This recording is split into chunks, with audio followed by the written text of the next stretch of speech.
Have you ever wondered what games you should keep or you should lose? Find out here at Purge Reviews. Fight for Olympus is just that. It's a two-player, card-driven fight for Olympus. And you'll be playing cards down to kind of take over areas, if you will, or battle it out with your opponent.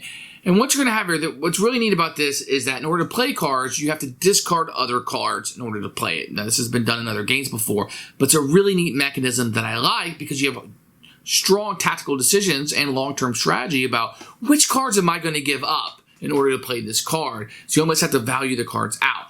Now, quite frankly, some cards are just better than others in this game, and if you're lucky enough to draw the better cards, you're probably going to do a little bit better in the game. I think that's fair to say. The game is quick, so it never overstays its welcome, and it's one that I liked but didn't love. And it was a two-player game. I doesn't really like those combat-esque games where it's like head-to-head. It's not really take that, but like just constantly going at each other. It's not our favorite style of game, and she is my number one two-player person that I would play with. So if it doesn't really fit our style of play, it's not going to last.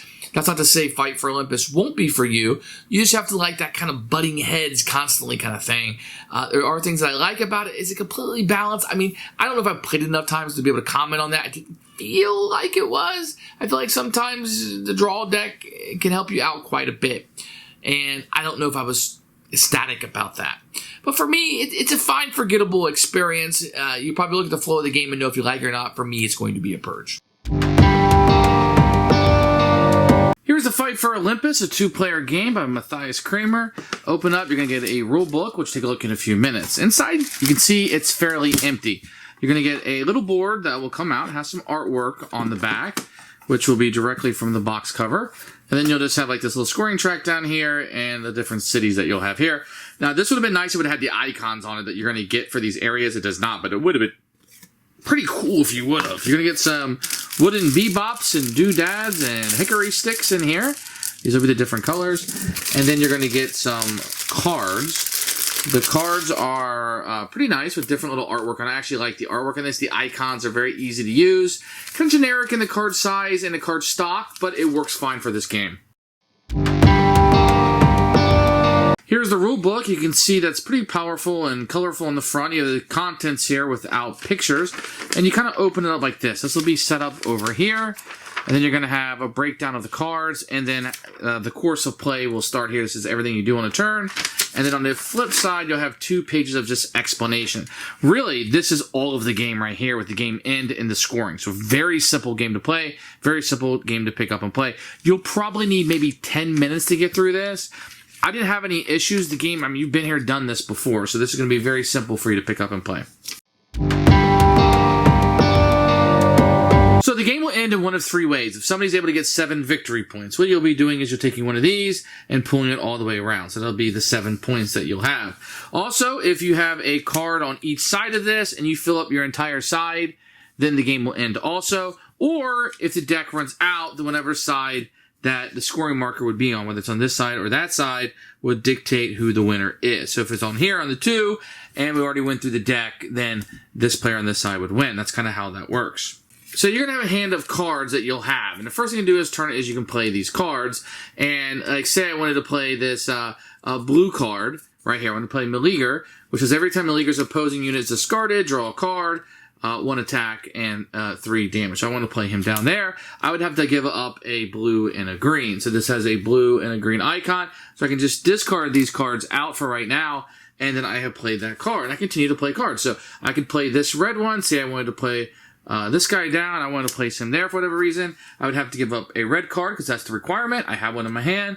Boom. The only card I have left is yellow. So obviously I couldn't pay the cost because I don't have another yellow. But that's kind of how that would play out. And you can play as many cards as you can afford to play. Now, as the game progresses, you're going to have cards down, something like this, and people will have cards out, maybe like that, etc. So what's going to happen is, as the game goes, after you play down cards on your turn, so let's say that we've progressed and the game kind of looks like this, you would go across. So here, it would be across from me to them. So it's empty right here, so I would gain 1 victory point. And then this person has a 1 attack, and he can take 4 damage. So I'd put 1 damage token on him. When she attacks, you receive the area bonus instead of inflicting damage, so you can get the area bonus there. So here you can see every time opposing is discarded, so he's going to do 1 damage to him, and he's not going to die because he has 3. Now let's say throughout the game that I put the 3rd token on him, then I would take these off, and this card would be discarded. He would not be there. Now, if it's unopposed, what's going to happen is, once again, you're going to get the bonus. So here, what you're going to do is you're going to take one of these. It's a red one.